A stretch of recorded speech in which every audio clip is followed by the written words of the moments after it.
When head coach Mark Spear was looking for a new defensive coordinator, he wanted to find a young guy full of energy. Well, guess what, guys? 60 is the new 40. Welcome back to Liberty Arena. About 7 minutes to play in the first. It might be early in this season, but Liberty is leading the nation in three-pointers made. The Flames become one of 5 teams in history to go to a bowl game in their first season at the FBS level.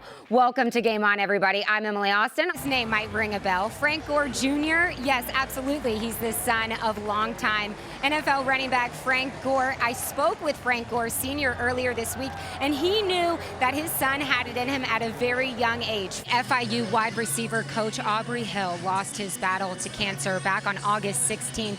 He was just 48 years old. On December 7th, 2018, Hugh Freeze was named the head coach of the Liberty Flames football team. On December 21st of 2019, Hugh Freeze led the Flames to not only their first ever bowl appearance, but to a victory in the Cure Bowl.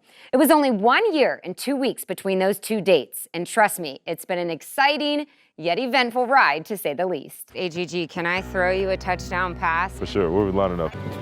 Oh! We got to go to work. One area of your game in football. We don't have enough time to discuss the golf game improvements. Welcome inside the Flames film room here with head coach Hugh Freeze, an elite play caller, one of the best offensive minds in college football. We start at Southern Miss in the fourth quarter. You guys are up 2 scores.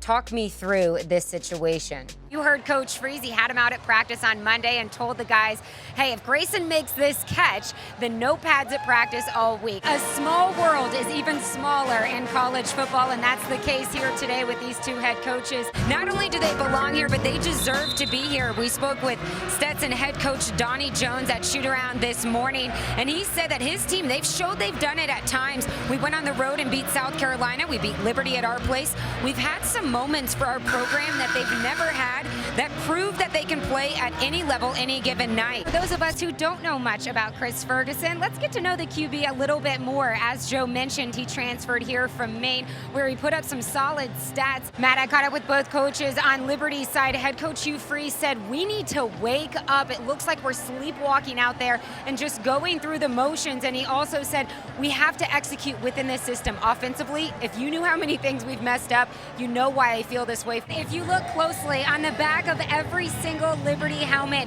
there is this decal, #created equally. We saw a lot of young guys and new faces in the first half, all who are still learning your system. What is your grade on their performance? A solid start from Rogers and Youngblood. What do you guys need to do to get more guys involved to get a victory? I think we just need to keep trusting our offense. I thought right there towards the end of the first half, not that it was bad, but I thought we were a little bit unorganized. And when we're unorganized, our stuff doesn't flow as smoothly. Welcome back to Lynchburg. Liberty leads Southern Miss 14-7. An update on cornerback Emmanuel Dabney of Liberty, who went down early in the game with a knee injury. He spent quite a bit of time in the medical tent, got some ice. LU trainers put a knee brace on that right knee, and he spent some time on the bike, then went back in the medical tent, came out without the brace, has been on and off the bike, doing some high knees over on these sidelines. Guys, this guy has been battling quite a few injuries ever since he's been to Liberty. I know he's pretty tough, but not sure if we're going to see him again today. I asked Coach Freeze about how much Malik's decision-making has improved. He said monumental since spring, even fall camp. Quarterback coach Ken Austin added that Malik has also corrected his lower body and not compensating with his arm delivery as much. He's also not over-exaggerating his pocket movement, and now he's able to stay and slide in the pocket with much more confidence.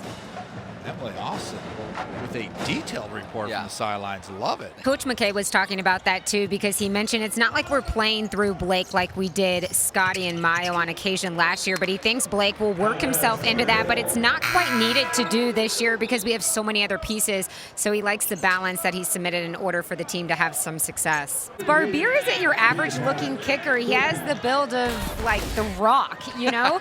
He can bench press 420 pounds. He's only 5'9", 220, and his legs are just as jacked. When he found out that the kicker position was open here at Liberty, guess where he was? The student gym. Yeah, weight room. In the Jacksonville series, the entire team and coaching staff broke down the film of game one and did a walkthrough on Saturday. But this series, Coach told me only the coaching staff watched the film from game one until about 1 a.m. last night, and then he included the team in the walkthrough this morning, so we'll see if that helps the Owls here tonight. Yeah, so he felt like they maybe were a little overwhelmed. Ralph Brusen's doing well for the Flames defensively. He's originally from Latvia and told me that one of the reasons he's been such an effective tackler is because he practiced judo. Well, not just practice, he's dominated in the sport as one of the best in his country. He went to the Junior Olympics, won 3 under-21 Latvian championships. He said his first football game, he actually used a judo move on an offensive lineman. Not sure how he got away with that, but he said judo's a lot about throws and grips and extensions, and you fight your opponent the way you move, which is very similar on the defensive line. Well, that was until North Florida had something to say about it, handing the Flames their first league loss of the season.